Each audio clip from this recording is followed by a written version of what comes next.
All right, welcome back to this week's edition of the Fast Five. It's August 17th, 2018. It's a big week for us here at OmniTalk. For those of you that have been with us for over a year now, you'll know that this is actually the week, and yesterday specifically was the 31st anniversary of my father's passing on a plane crash. And he's a lot of the inspiration for what we do here at OmniTalk. He died when he was only 38 years old, and I said to myself, you know what, now that I'm in my 40s, I want to make sure I'm doing those things that I'm passionate about every day. So I dedicate this edition of the Fast Five to him, as well as to all of you loyal OmniTalk fans and subscribers out there. Thank you for sticking with us and allowing us all to follow our passions. All right, let's get right to it. Number one, I think this is the biggest story of the week. Kroger has announced that it's going to put its own products on Tmall. It has plans to put its Simple Truth brand, which I didn't know this, but is actually reported to be the largest natural and organic brand in the entire United States. It sells roughly $2 billion in product a year. Now, I think more retailers should take a hard look at this and put their products on Tmall. And there's a few reasons why. Number one, the Chinese market is huge. Number two, putting your product on an e-commerce website marketplace like this B2C Tmall that Alibaba offers is super easy to do.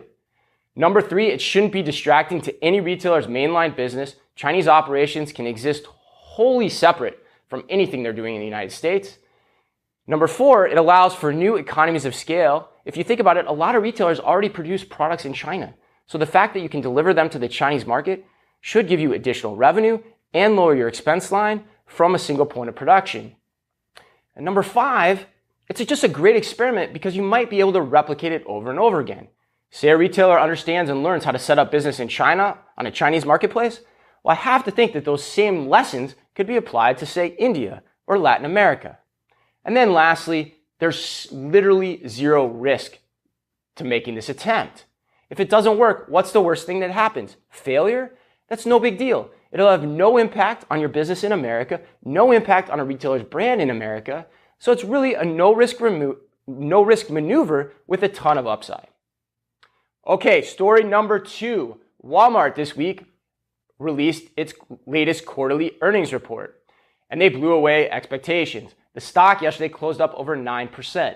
U.S. comp sales blew expectations of the water, up over 4% against expectations of a positive 2%.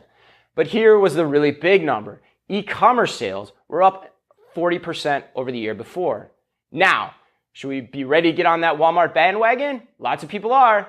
Not yet here at OmniTalk. I think there's something oddly coincidental about this latest earnings report from Walmart. It's interesting that they said they were going to drive e-commerce sales up 40% over the year before for the entire year. And yet they hit that number right on the dot.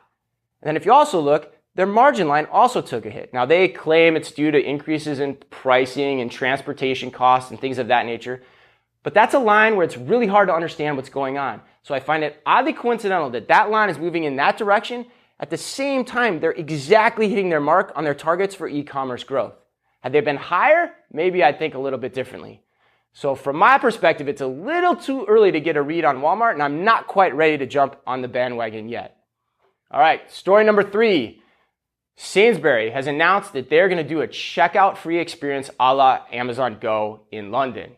That's right, in their Clapham North store, one of my favorite stores to actually try and say on camera, they're going to allow consumers to download an app, come in, and purchase £3 meals, not dollar meals, to take home with them with an entirely checkout-free experience. They don't have to go through the checkout to pay for the meals.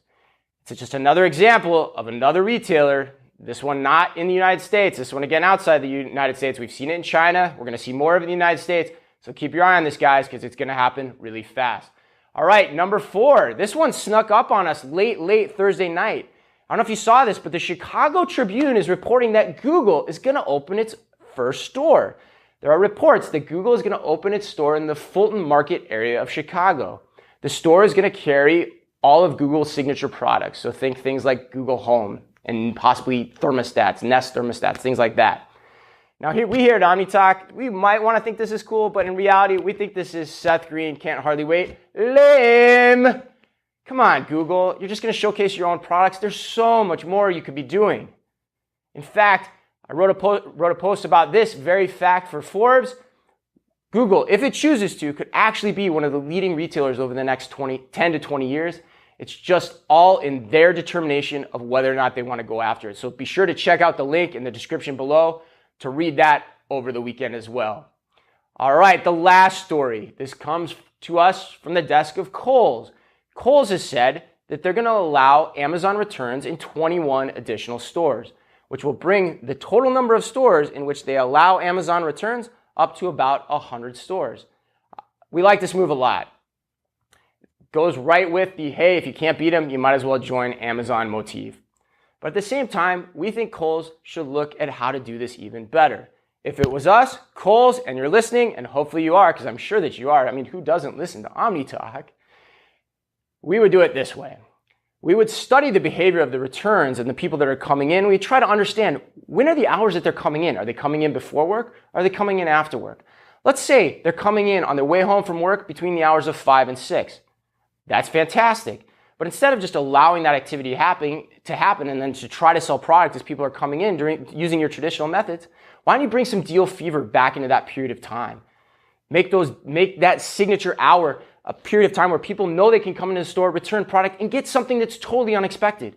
And why don't you supercharge it with technology too? Why don't you take a page from like HQ's book and do something that's live streaming and mobilely engaged? You could do it both in the store and possibly with people even outside the store during that specific hour. You, Kohls, could own that people's hour in people's lives. All right, that about wraps us up. Be sure, as always, to stay tuned for our After the 5, where Carter and Ann will join me to discuss the news of the week in even further detail. Be sure to check out all of my latest content on Forbes.com. And as always, be careful out there.